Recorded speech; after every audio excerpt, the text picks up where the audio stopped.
예, 우선 일단 자기소개 먼저 어떤 뭐 맡고 있는 누구 뭐 그렇게. 안녕하세요.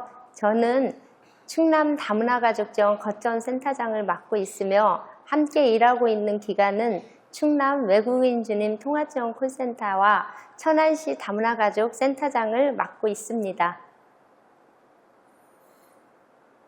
예, 혹시 도내에 다문화가족 지원센터의 어떤 구성? 그러니까 뭐 예를 들어서 뭐 시군별로 한 곳씩 있다든가 뭐 천안에 두 곳이 있다 예를 들어서 그런 거 설명해 주시고, 그리고 센터의 뭐 주요 기능 역할 그런 거 좀 우선은 전반적으로 설명을 좀 해주신다면. 예, 충남 15개 시군에 다문화가족을 지원하는 센터들이 시군마다 하나씩 있는데요. 현재 명칭은 가족센터로 다 명칭 변경이 되고 있어서 가족센터에서 다문화 외국인 가족 지원과 또 일반 취약계층이라고 표현하기는 그런데 뭐 한부모 조손가족 이렇게 저희가 그냥 통틀어서 취약계층이라고 하는데 그런 가족을 함께 지원하고 있습니다. 천안시만 저희가 이제 일반 그 취약계층을 지원하는 가족이랑 다문화 가족을 지원하는 가족이 별도로 있습니다. 그리고 이 기능은 다문화 가족과 일반 가족의 어려운 점 이런 거를 지원을 하는데요. 더 구체적으로 말씀을 드리면은 다문화 가족 외국인 가족은 한국 생활에 적응, 한국 생활에서 한국에서 어떻게 부부가 또 자녀를 잘 학습하며 행복한 가정으로 잘 이루어 나갈 수 있는지 여기를 중점적으로 지원하면서 지금은 장기 거주자가 많기 때문에 자녀 학습과 지역사회의 시민과 국민으로서 역량 있는 그러한 삶을 살아갈 수 있도록 많이 지원을 하고 있습니다. 일반 가족센터에서 건강가정 지원 사업이라고 하면은 조순가정, 한부모 가정, 또 1인 가구 등 이런 가구들이 지역사회와 잘 어울려서 소외됨이 없이 살아갈 수 있도록 그 이용자에 맞는 맞춤형 지원을 하고 있는 그런 기능을 하고 있습니다. 다문화가족 지원센터가 이렇게 운영되기 시작한 게 보통 어느 정도 시점부터인지 혹시 뭐 얘기해 주실 수 있는지. 이게 뭐 아주 옛날부터 있지는 않았을 텐데. 네. 다문화 가족이 우리나라에서는 농촌 총각 장가 보내기 이래서 1990년부터 2000년 초에 굉장히 많이 이렇게 그걸 붐이라 그럴까 활성화라 그럴까 그렇게 되면서 이제 법과 제도가 필요해서 2006년, 7년, 8년도에 시군에 많이 설립된 걸로 알고 있습니다. 천안시를 예를 들면 2008년도에 처음으로 센터가 설립이 됐고요. 다문화가족 지원법도 2008년도에 제정이 된 걸로 알고 있습니다. 다문화가족 지원법이 2008년도에 제정이 됐다는 말씀이죠. 네, 네. 그때부터가 그럼 어떻게 보면 조금 뭔가 이렇게 제도화되고 조금 자리를 잡아가기 시작한 때라고 보면 되겠네요. 네. 우리 사회가 이렇게 변해갖고 환경이 바뀐 만큼 어떤 다문화 가정을 지원하는 기관의 성격도, 그러니까 성격이랄까 아니면 어떤 거에 좀 중점을 둔다라는 게 또 좀 변화가 있었을 것 같은데, 그게 혹시 뭐 센터의 기능이, 다문화 가족 지원하는 기능이 혹시 어떤 변화가 있었는지, 예를 들어서 뭐 예전에는 뭐 의료 지원 같은 거를 해서 현금 지원을 했다면 요즘엔 뭐 문화 교육 같은 걸 한다든가 그런 식의 어떤 변화가 어떤 게 있었는지 좀 얘기해 주신다면. 많은 변화가 있었죠. 다문화 역사가 우리나라에서 그렇게 길지는 않은데요. 그 기간 동안에 굉장히 다문화 가정의 그 역사는 패러다임이 빠르고 역동적이었던 것 같습니다. 현재도 그렇고요. 현재는 저출생이랑 맞물려서 그 대안이 우리가 이제 다문화 가족 외국인들을 우리나라에 오랫동안 거주하게 하고 결국에는 우리나라 국민이 되게 하는 거가 우리가 저출생을 잘 이겨나갈 수 있는 대안으로 정책적으로도 많이 지금 연구를 하고 있고 또 하나 둘씩 정책으로 나오고 있는 걸로 알고 있습니다. 다문화 가족은 처음에는 결혼 이민 여성들을 지원하는 거가 중점적으로 시작이 됐다 하면은 지금은 장기 거주자 10년 이상이 거의 70%예요. 그렇기 때문에 이분들의 친정엄마가 되어주자, 한국어를 가르쳐주자, 이제 여기에서 한 걸음 두 걸음 더 나아가서 지금은 결혼 이주 여성들이 어떻게 해서 일을 해서 경제활동을 해서 가정경제에 도움이 될 수 있는지, 또한 자녀들이 초등학교, 중학교로 상급학교로 자꾸 진학하는 고연령이 되면서 이 자녀들이 학교에서, 사회에서 어떻게 잘 적응하면서 다문화 가족 자녀라고 낙인과 소외감이 없이 동등하게 똑같이 비다문화 자녀와 살아갈 수 있는지, 여기에 정책적으로 중점이 되고 있습니다. 그래서 다시 정리하면 결혼 이민자, 주로 저희는 여성인데 결혼 이민자의 역량 강화, 그게 경제활동 중심으로 가고요. 다문화 자녀들이 학교 생활에서 학습 부진이 없고 비다문화 자녀와 동등하게 성장할 수 있는 그러한 정책으로 지원과 정책 방향이 바뀌고 있습니다. 혹시 그 도내에 다문화 가정의 어떤 현황이라고 할까요? 그게 뭐 어느 정도 되는지 혹시 몇 가구, 뭐 정확하진 않더라도 몇 가정이고 뭐 전체 인원이라든가 뭐 자녀 몇 명 정도 되는지 혹시 얘기해 주실 수 있는지. 제가 지금 이제 정확하게 숫자는 정확하지 않은데요. 전체 충남도의 외국인 인구는 지금 13만여 명 되고요. 그래서 전체 우리가 충남도민이 한 210만 정도 되면 인구 비율은 높은 편이고요.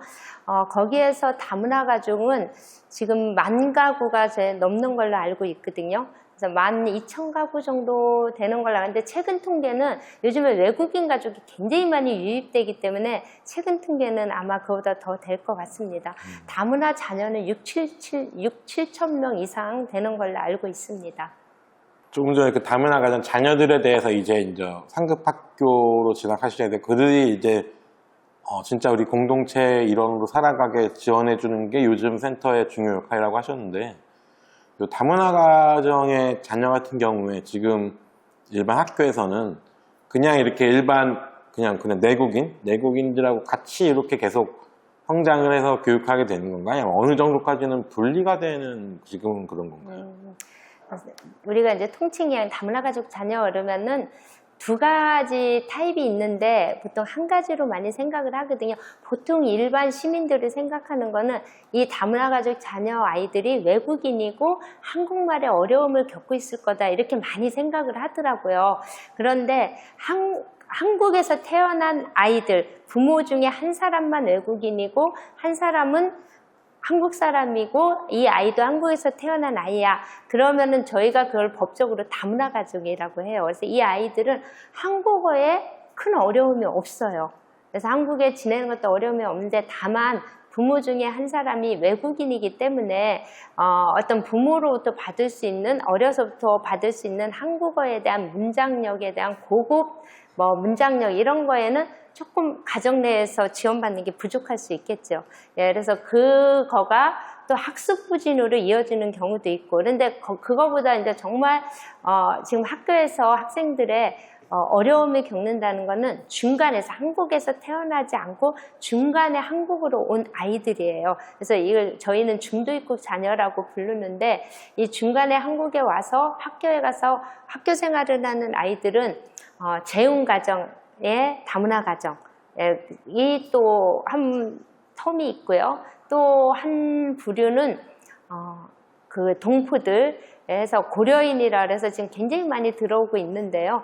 고려인 가족의 자녀들, 조선족 가족의 자녀들, 우리가 외국 국적 동포라고 하는데 이렇게 크게 세 부류로 나눌 수 있을 것 같아요. 그런데 이 중도입국 자녀 아이들은 정말 학교 가서 일단 한국어가 안 되기 때문에 3학년, 4학년 때 한국에 왔다 그러면 한국어도 배워야 되면서 학습도 따라가야 되잖아요. 그래서 굉장히 이런 면에서 다문화 가족 자녀 지원의 방향은 굉장히 많이 달라져야 되고 또 그 아이들의 한국에서 어쨌든 한국에서 계속 살아야 될 아이들이기 때문에 이 중도입국 자녀들의 지원 정책은 아주 중요하고 또 다문화 가족 자녀들이랑은 별도의 정책이 있어야 된다고 생각을 해요. 왜냐하면 이 아이들은 한국어를 모르고 또 집에 가도 고려인 가정은 부모가 다 한국어를 못해요. 그래서 학교나 이런 민간 기관에서 한국어를 열심히 가르쳐도 집에 가서 또 러시아어를 쓰기 때문에 이 아이들의 한국어의 발전 속도가 굉장히 느려요. 그래서 이제 그러한 어려움이 지금 현재는 있고 지원 정책도 여기에 맞춰줘야 된다고 생각을 합니다. 혹시 그 요즘에 이제 요 센터를 찾거나 하시는 그 대상자라고 해야 되나? 이게 다문화 가정의 구성원들이 제일 좀 많이 고민거리로 털어놓는 문제는 좀 어떤 게 제일 좀 많은지. 가장 큰 거는 글쎄요, 이제 어떤 부부간의 갈등, 이것도 클 수 있는데 부부간의 갈등은 선뜻 누구한테 내놓기가 어려울 수도 있다고 저는 생각을 해요. 그런데 자녀 문제는 부부간의 갈등보다 더 우리 아이 이렇게 키우기 어려워 이런 거는 더 많이 노출시키기가 쉽다고 생각을 하거든요. 그런 면에서 본다 그러면 자녀들이 이제 고학년이 됐잖아요. 다 사춘기 시기가 지나기도 하고 자녀 양육이 너무 어렵다. 한국의 입시제도도 잘 모르겠고 또 아이들이 사춘기라고 한국에서는 하는데 본인 국가에서는 사춘기라는 단어도 없다. 도대체 사춘기는 뭐냐. 우리 아이가 뭐 말도 안 하고 방문 닫고 나오지도 않고 어렵다. 이래서 자녀들의 어떤 정서 지원 또 하나는 학습을 부모로서 지원해 주는 거. 이런 거에 대한 어려움을 가장 많이 호소해요. 그래서 1차적으로 노출되는 건수는 자녀 양육 문제인 것 같아요. 그 다음에 부부간의 뭐 갈등이라든가 아니면 가정의 경제적인 문제 그게 아마 2순위가 되지 않을까 싶습니다. 그 좀 전에 그 고려인 얘기에서 제가 조금 하나 여쭤보고 싶은 게 제가 좀 전에 그 고려인 그 뭐 통역하고 그러시는 분 인터뷰를 한번 한 적이 있었는데 그분이 요즘에 그 주변이라든가 거기에서 그런 얘기를 하신다고 그러니까 고려인들이 갑자기 이렇게 들어오셔서 그 자녀들도 비슷한 또래가 많고 하다 보니까 학교에 가서도 걔네들끼리 이제 거의 이렇게 어울려 지내게 되고 그러면서 그 두 가지가 같이 있다고 그래요. 그러니까 걔네들끼리 어울리니까 안심이 되는 측면도 있고 그러니까 어쨌든 간에 친구가 있으니까 네. 근데 그걸 보면서 이게 아예 또 한국 사람이 안 되는 것 같은 느낌이 있어서 그러니까 이쪽 일을 계속 하시니까 처음 특히 자녀들이 왔을 때 조금 그래도 분리를 해서 좀 적응 시간을 주는 제도 같은 게 더 필요한 건지 아니면 바로 한국 사회에 섞일 수 있는 같이 지내는 시간을 좀 빨리 주는 쪽이 어느 쪽이 좀 더 효과적인 건지 좀 생각을 제가 좀 여쭈고 싶어서. 모든 거는 이제 개인차가 가장 중요한 것 같은데 개인차를 저희가 일일이 다 파악하기는 어렵고 연령에 따라서 좀 다른 것 같습니다.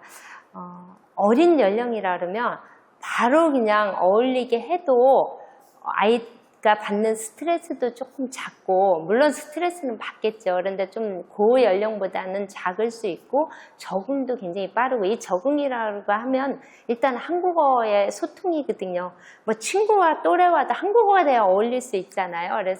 그리고 이제 고연령 초등학교 4학년 이상부터는 굉장히 많이 달라지는 것 같습니다. 그래서 학교에서 이 아이들은 학습도 어쨌든 굉장히 이 학습의 수준도 많이 이제 높아지고 이러다 보니까 또래랑 사귀는 것도 조금 어린애보다는 좀 어려움이 더 있잖아요. 그래서 학교에서 일단 한국어를 해야 된다라고 해서 한국어 학급으로 해서 학교에서 지원을 하고 있어요. 그래서 이 아이들은 한국어 학급에서 뭐 하루에 몇 시간 하다가 또 원적 학급에 그러니까 우리 장애 학생들의 장애반 특별반이 있고 그걸 통합으로 하고 하는 거랑 똑같은 형태로 운영을 하고 있거든요.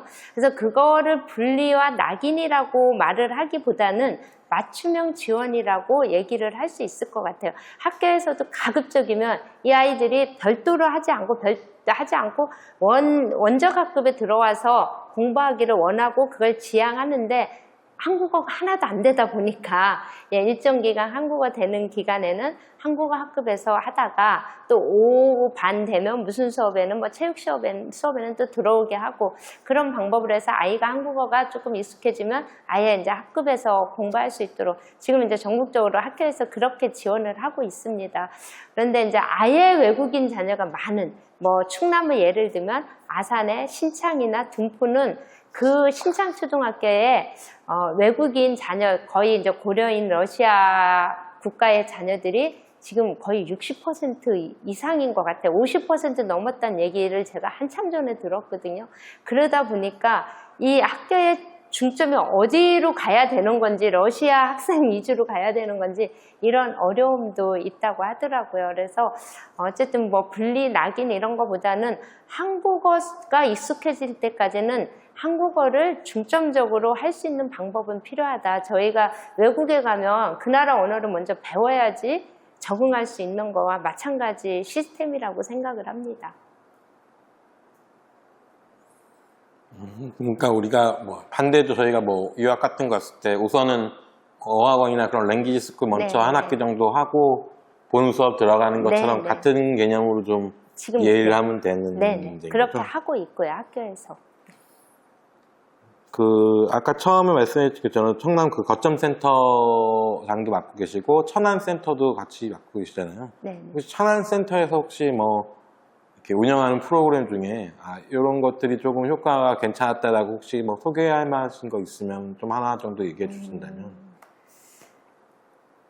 일단 자녀 측면에서는 중도 입국 자녀인데요. 저희가 중도 입국 자녀를 온라인, 오프라인 현재 5개 반을 운영하고 있어요.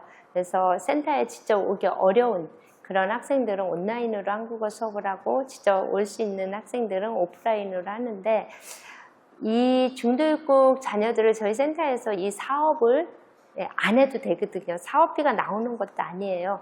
그렇지만 이 아이들을 봤을 때 한국어가 너무 시급하고, 또 학교를 법과 제도로는 갈 수 있지만 학교 가서는 너무 한국어의 의사소통 때문에 또 국가마다 학습의 그 격차가 있을 거잖아요. 학습 방법도 다르고 따라가기도 어렵고, 그것 때문에 2014년 제가 다문화가족지원센터를 맡으면서부터 놓지 못하고 있는 거가 중도입국 자녀의 사업인데 점점 확대되는 거예요. 처음에는 한 반 했다, 두 반 했다, 지금은 4반, 5반까지 하고 있는데, 이거에 대한 패러다임의 변화는 처음에는 학교 가지 않은 아이들이 많이 왔어요. 여기서 1년 동안 한국어를 배우고 학교를 가겠다. 근데 지금은 학교로 바로 갈 수 있기 때문에 학교에 일단 적을 두고 재학생들이 굉장히 많이 와요. 저희도 지금 5개 반 중에 80%는 재학생일 거예요. 그래서 거기에서 중학교 재학생, 고등학교 재학생들이 와서 저희한테 한국어를 배우는데, 이거를 저희가 좀 어렵다, 사업비가 없다, 또 때로는 힘들다라고 해서 놓지 않고 2014년도에 다른 데서 많이 하고 있지 않을 때부터 이거에 대한 필요성을 느껴서 계속 지속해 왔다는 거가 저희 천안센터의 장점인 것 같습니다. 또 하나는 이제 아이들 역사를 계속 가르치고 있는데요. 가정에서 그 엄마들이 저희는 한국어, 영어, 수학이 어려울 것 같다고 했는데, 저희가 이제 욕구조사를 해보니까 한국의 역사를 우리가 가르칠 수 없다. 우리 아이는 한국의 역사를 알아야 되는데, 그래서 저는 사실 조금 충격을 받았었어요. 이용자의 욕구와 우리가 그냥 센터에서 생각하는 건 이렇게 다르구나. 그래서 저희가 역사 탐험대를 만들어서 고조선부터 현대까지 해가지고 역사를 한 주는 토요일 날에 여기서 이론 공부를 하고, 한 주는 그 현장을 직접 가요. 뭐 공주도 가고, 수원도 가고, 군산도 가고, 서울 암사동도 가고, 경주도 가고, 그래서 직접 역사를 가르쳐주는 그런 사업을 하고 있고, 이건 이제 전문가를 모셔서 하고 있습니다. 그래서 이것도 쉬운 일은 아니고 토요일마다 해야 되는 일인데, 우리 다문화 가정에 꼭 필요한 일이다라고 생각을 합니다. 그리고 결혼 이민자는 전국에서 아마 저희만 하고 있을 것 같아요. 청각장애 다문화 가정이 천안에 11가정이나 되더라고요. 저희는 그렇게 많은지 몰랐어요. 그래서 청각장애 다문화 가정의 한국어 교육을 저희가 하고 있는데 지금 3년째 하고 있어요. 근데 청각장애는 수어 통역도 해야 되잖아요. 근데 수어 통역비가 너무 많이 드는 거예요. 그래서 사실 2년 했다 1년을 쉬었어요. 쉬었는데 이분들이 그냥 가만히 있는 거예요. 다른 거를 찾아가지 못하고. 그래서 올해 다시 또 이제 공모사업이나 후원금을 모집해서 청각장애 다문화 가정 한국어 수업을 수어 통역사를 배치해서 하고 있습니다. 그래서 이거는 전국적으로 저희 센터만 하고 있는 사업이 아마 거의 확실할 것 같습니다. 이 청각장애 다문화 가정 그 한국어 수업이란 건 그러니까 그 부모님들이 청각장애이신 분들이고 그 장애에 대한 한국어 수업을 하는 건가요? 부모요. 그러니까 부모님에 대한 그러면 네, 수업을 하게 되는 한국어 거예요? 수업. 그리고 국가마다 이 수어도 다 다르더라고요. 아, 수어도 네. 다르고 그것도 알려드리고 수어도 또 해주고 또 한국어도 아이들이 이제 크는데 한국어 알아야 되잖아. 이분들이 읽고 이해하고 있어야지 아이랑 같이 뭐 수어로 의사소통을 하던 해야 되는데 이렇게 보면은 정말 이렇게 눈물 날 정도로 정말 어려움이 많겠구나 이렇게 생각되는 때가 너무 많아서 제가 올해 다시 시작을 했습니다. 근데 이건 사업비가 굉장히 많이 드는 사업인데 예산에는 없어요. 통역사까지 추가돼야 되는 사업이니까 그만큼 수어 통역. 네. 제가 저번에 말씀드린 것처럼 이번에 그 이민 정책 관련한 취재하면서 저번에 이제 뭐 캄보디아에서 오신 결혼주 여성분도 만나서 인터뷰도 해보고 뭐 홍성의 베트남 교민회도 한번 찾아가 보고 했었는데 그러니까 보니까 다문화 센터에서 참 도움을 많이 받았다 그런 분들이 많았어요. 또 그러면서도 그래서 조금 아쉬움을 좀 나타내기도 했거든요. 그러니까 여기서 많이 오래 이쪽 일을 해오신 분으로서 어떤 것들이 조금 보완됐으면 좋겠다. 지금 다문화 앞으로 계속해서 이 필요성은 커질 텐데 좀 어떤 거에 보완이 좀 필요하다. 뭐 그런 얘기 좀 해주신다면. 그분들이 이제 취업을 해서 다문화 가족 지원센터 직원들이라면 주로 통번역 일을 하는데 그분들 입장에서는 어떤 이제 호봉제가 아닌 그냥 단일 뭐 정액제로 뭐 10년, 15년 이상 계속 급여 체계가 그렇게 돼 있다는 정부 어떤 정책이 또 굉장히 이분들을 어렵게 하고 또 센터도 그거를 이렇게 좀 1년, 2년, 그러니까 10년 된 직원이나 처음 입사한 직원이나 급여 차이가 별로 안 나요. 그래서 뭐 근속수당만 조금 이제 추가되긴 했는데 그에 대한 어려움이 있을 거고 혹시 센터 직원이 아니고 이용자라면 센터에서 내가 이마만큼 한국어도 배우고 뭐도 했으면 센터에서 탁 내가 원하는 자리에 취업도 탁 됐으면 좋겠다. 이런 욕구가 너무 많은데 사실 이 취업에 대한 욕구는 거의 100%예요. 그런데 저희도 취업하기 어렵잖아요. 근데 이분들도 취업처를 마련하기가 너무 어려워요. 그거에 대한 아쉬움 이런 거가 이용자들은 굉장히 많을 것 같아요. 근데 저도 뭐 무역 아카데미도 해보고 취업을 하려고 많이 노력을 해봤는데 이분들이 아이 양육을 아직은 그래도 초등학교 아이를 양육하는 가정이 많이 있는데 제가 뭐 7, 8년 전, 거의 10년 전에 했을 때는 거의 아이들이 영유아였어요. 근데 내가 취업을 하고 싶은데 아이도 혼자서 다 케어를 해야 되는 그런 가정 환경이에요. 우리는 뭐 옆에서 누가 좀 도와주기도 하고 뭐 이러는데 그런 옆에 가족의 지원 체계가 좀 약하잖아요. 그래서 취업을 하고 싶은데 나는 10시부터 시작해서 3시, 4시에 끝나는 직장을 가고 싶다. 그리고 우리 집에서도 너무 멀면 어렵다.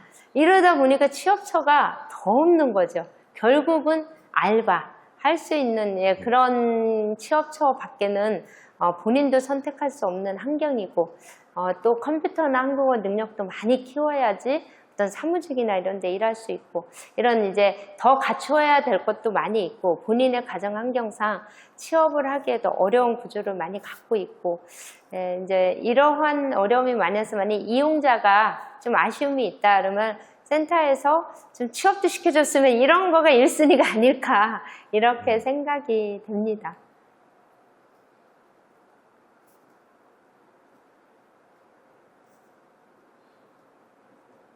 그래서 올해 결혼 이민자 취업 지원 프로그램이 정부에서 별도로 들어왔어요. 뭐 거의 뭐 원하지 않는 센터는 사업비를 안 줬지만 거의 들어와서 아예 취업에 대한 이런 프로그램을 직업 전문 훈련 학교처럼 아니면 거기랑 연계해서 세일센터랑 연계해서 하면은 40시간 이렇게 취업 훈련을 하는 것마다 10만 원씩 수당도 주는 그런 거가 어떻게 보면 좀 파격적인 거죠. 저희 센터에서는 고용노동부에서는 취창업 장려로 이제 그런 수당 제도를 많이 운영을 하는데 여성가족부가 그런 것도 들어와서 센터에서 하고 있습니다. 끝으로 어떻게 보면은 다문화 요 센터가 가장 중요한 부분은 그 다문화 가정과 그냥 우리 일반 국민들이 제일 잘 어울려 사는 거 문제없이 같이 사는 게 제 최우선 목표잖아요. 그런 면에서 그냥 어떤 도민들한테 이런 일을 하고 계신 센터장으로서 좀 당부에만 하고 싶은 말 있으시면 해주신다면. 10년 전만 해도 인식 개선이 굉장히 중요하다 이렇게 했는데 지금은 그래도 우리가 함께 살아가야 된다. 또한 더 구체적으로 얘기하면 함께 살아갈 수밖에 없다. 이러한 인식이 많이 된 것 같아요. 그래서 우리도 도민도 그 나라의 각각의 문화를 존중하고 또한 우리 이민자들도 한국 문화를 잘 배워서 함께 공존한다. 이런 인식은 지금 거의 많이 돼 있는 것 같습니다. 우리가 이제 조금 더 노력해야 된다고 하면은 지금 각자 가정에서도 보면은 다문화 가정이 굉장히 많아요. 그래서 이해를 굉장히 많이 하거든요. 그래서 좀 더 노력해야 되는 건 함께 잘 살아갈 수 있는 방법을 같이 강구하는 거. 네, 또 아이들이 지금 아까 러시아도 말씀하셨지만 그 아이들만 있는 게 좋아. 어떤 사람은 그 아이들만 있는 것보다 그냥 바로 섞이는 게 더 좋아. 각자 다른데 저도 어떤 분은 여기 천안에는 신부초가 한국어학급이 이제 굉장히 많이 있어요. 가까이 있으면서도 글을 안 보내는 거는 거기 가면 러시아 아이들만 우리 아이가 어울려. 그러니까 한국어도 더 느리고 한국 문화를, 한국 학습을 배우는데 도움이 더 안 돼서 멀리 다른 초등학교를 보내는 걸 제가 봤거든요. 그래서 같이 모여 있는 거에 장점도 있고 함께 있는 거에 장점도 있는데 우리가 서로 단점보다는 강점을 더 많이 보고 더 많이 강구해서 함께 노력하는 그런 사회가 굉장히 필요한 것 같습니다. 이거는 왜 제가 강조하냐 하면은 지금까지는 다문화 가정만 우리가 함께 살아가야 되는 우리 국민이야 이런 인식이 강했고 한 4, 5년 전부터는 외국인 가정, 아까 고려인 가정, 뭐 조선족 가정 이렇게 외국인 가정이 이제 들어와서 같이 살아야 돼 이랬는데 앞으로는 어떤 가정이 있냐면요. 외국인 노동자의 가정, 유학생의 가정 이런 가정이 전에는 정주화 정책이 아니었기 때문에 4년 10개월 이상 못 머물고 영주권 취득하지 못하게 하고 다 본국으로 갔다가 다시 오도록 이렇게 했는데 지금은 계속 10년이고 계속 머물러라는 정책으로 바뀌었어요. 이게 2, 3년 전부터. 그렇지만 아직까지 국적은 안 줄래 이러지만 저는 국적을 안 줄 수가 없다고 생각하거든요. 장기적으로 가면 우리나라는 점점 저출생이 심각해지고 이 사람들이 여기서 가족을 이루고 10년, 15년, 20년 살았는데 국적을 안 주면 어떡하겠어요. 그래서 다른 대안이 아마 그렇게 찾기가 어려울 거예요. 국가에서도. 그래서 이 사람들의 자녀들도 우리가 함께 가야 되는 거는 아직 현장에서는 많이 펼쳐지지 않았었는데 한 5년 정도 되면 이 외국인 가정의 자녀들이 우리가 같이 품을 수밖에 없는 그런 것처럼 다양한 체류 자격의 가족들도 다 초청할 수 있는 비자로 바뀌었거든요. 그러면은 아내 오죠, 남편 오죠, 또 자녀들 데리고 오죠. 그러면 이 가정이 또 대한민국에서 가정으로 살아갈 수밖에 없거든요. 그런 가정까지도 우리가 함께 가야 되는 그러한 외국인 정책의 넓은 정책을 충남 도민 모두가 가져야 된다라고 생각을 합니다. 이거는 외국인을 지원하는 게 아니고 우리가 다 같이 잘 살아갈 수 있는 방법이기 때문입니다.